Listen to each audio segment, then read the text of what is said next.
क्या होगा अगर एक रात में मिडिल ईस्ट का पूरा नक्शा युद्ध की आग में जलने लगे।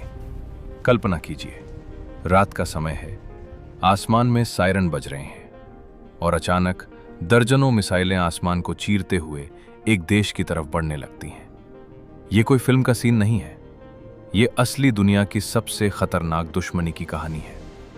एक तरफ है ईरान और दूसरी तरफ इजराइल, दो ऐसे देश जो लगभग 45 साल से एक दूसरे के कट्टर दुश्मन बने हुए हैं। लेकिन सवाल यह है, आखिर इन दोनों देशों के बीच इतनी नफरत क्यों है? क्यों ईरान बार बार इजराइल को खत्म करने की बात करता है और क्यों इजराइल हर कीमत पर ईरान को रोकना चाहता है?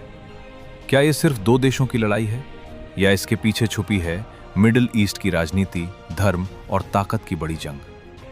और अगर यह संघर्ष बढ़ता है तो क्या दुनिया सच में एक और बड़े युद्ध की तरफ बढ़ सकती है? इस वीडियो में हम जानेंगे ईरान और इजराइल की दुश्मनी की पूरी कहानी, 1979 की क्रांति से लेकर आज तक के संघर्ष तक, प्रॉक्सी वॉर, गुप्त ऑपरेशन, मिसाइल हमले और वो कारण जिनकी वजह से ये टकराव पूरी दुनिया के लिए खतरा बन सकता है।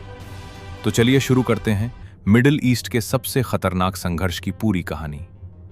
ईरान और इजराइल के बीच दुश्मनी की असली शुरुआत 1979 की ईरानी क्रांति के बाद हुई। इस क्रांति से पहले ईरान पर मोहम्मद रजा पहलवी का शासन था और उस समय ईरान तथा इजराइल के रिश्ते सामान्य ही नहीं बल्कि काफी सहयोगी भी थे।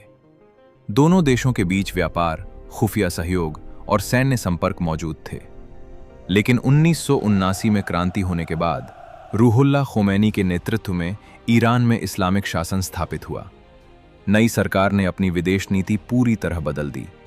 ईरान ने इजराइल को मान्यता देने से साफ इनकार कर दिया और उसे अवैध राज्य बताते हुए अपना प्रमुख दुश्मन घोषित कर दिया।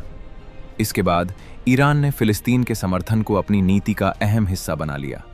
इसी कारण उसने हिजबुल्लाह और हमास जैसे समूहों को राजनीतिक और सैन्य समर्थन देना शुरू किया जो इजराइल के खिलाफ संघर्ष करते हैं। इजराइल ने ईरान के परमाणु कार्यक्रम को अपनी सुरक्षा के लिए बड़ा खतरा बताया। यहीं से दोनों देशों के बीच शैडो वॉर शुरू हो गया।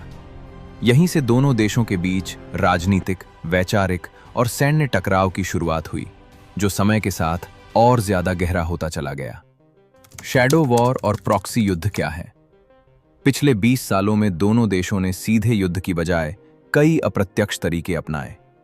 इनमें साइबर हमले, वैज्ञानिकों की हत्या, सीरिया और लेबनान में प्रॉक्सी मिलिशिया के जरिए हमले शामिल हैं। पिछले कुछ सालों के दौरान इजराइल कई बार सीरिया में ईरान समर्थित ठिकानों पर एयर स्ट्राइक करता रहा है। हाल के हमलों से क्यों बढ़ा मिडिल ईस्ट संकट? हाल ही में दोनों देशों के बीच ड्रोन, मिसाइल और हवाई हमलों की घटनाएं तेज हो गईं। इजराइल ने ईरान के सैन्य ठिकानों और मिसाइल लॉन्च साइट्स को निशाना बनाया। ईरान ने जवाब में क्षेत्र में अमेरिकी और इजरायली हितों को निशाना बनाने की धमकी दी। इन घटनाओं के बाद पूरे मिडिल ईस्ट में सैन्य अलर्ट बढ़ गया। बाकी दुनिया और तेल बाजार पर क्या असर पड़ेगा? वॉर करने वाली बात है कि यह संघर्ष सिर्फ दो देशों तक सीमित नहीं है, इसका असर कई देशों पर पड़ रहा है। हिजबुल्लाह के चलते लेबनान, ईरान समर्थित मिलिशिया के कारण सीरिया भी इससे प्रभावित है। इसके अलावा कुवैत, कतर भी इस संघर्ष के चलते असर पड़ा है। खाड़ी देशों के इस संघर्ष से प्रभावित होने के चलते तेल आपूर्ति और समुद्री सुरक्षा पर खतरा बढ़ा है। ईरान इजराइल युद्ध आगे क्या हो सकता है? सीमित सैन्य टकराव। मौजूदा स्थिति को देखें तो ईरान और इजराइल अभी कुछ समय तक एक दूसरे पर हमले करते रह सकते हैं, लेकिन पूरा युद्ध शुरू नहीं होगा। आमतौर पर इस तरह के टकराव में मिसाइल, ड्रोन हमले, साइबर अटैक और सीमित एयर स्ट्राइक शामिल होते हैं। दोनों देश कोशिश करते हैं कि हमला ऐसा हो जिससे मैसेज भी जाए और मामला पूर्ण युद्ध तक भी न पहुंचे। पिछले कई सालों में दोनों देशों के बीच ऐसा ही शैडो वॉर देखने को मिला है। इजराइल ने कई बार सीरिया में ईरान समर्थित ठिकानों पर हमले किए, जबकि ईरान ने अपने सहयोगी समूहों के जरिए जवाब देने की कोशिश की। इस तरह का संघर्ष लंबे समय तक चलता रह सकता है, लेकिन इसमें आमतौर पर बड़े पैमाने पर जमीनी युद्ध नहीं होता, क्षेत्रीय युद्ध। अगर यह संघर्ष बढ़ता है और दूसरे देश या मिलिशिया समूह इसमें खुलकर शामिल हो जाते हैं, तो स्थिति पूरे मिडिल ईस्ट के युद्ध में बदल सकती है। उदाहरण के लिए लेबनान में मौजूद हिजबुल्लाह ईरान का समर्थक है और वो पहले भी इजराइल के साथ लड़ चुका है। तो वो तो आने वाला समय ही बताएगा कि ये युद्ध कब खत्म होगी। बाकी आपको क्या लगता है इस युद्ध को ऐसे रोका जा सकता है? अपने विचार हमें कमेंट में जरूर बताएं।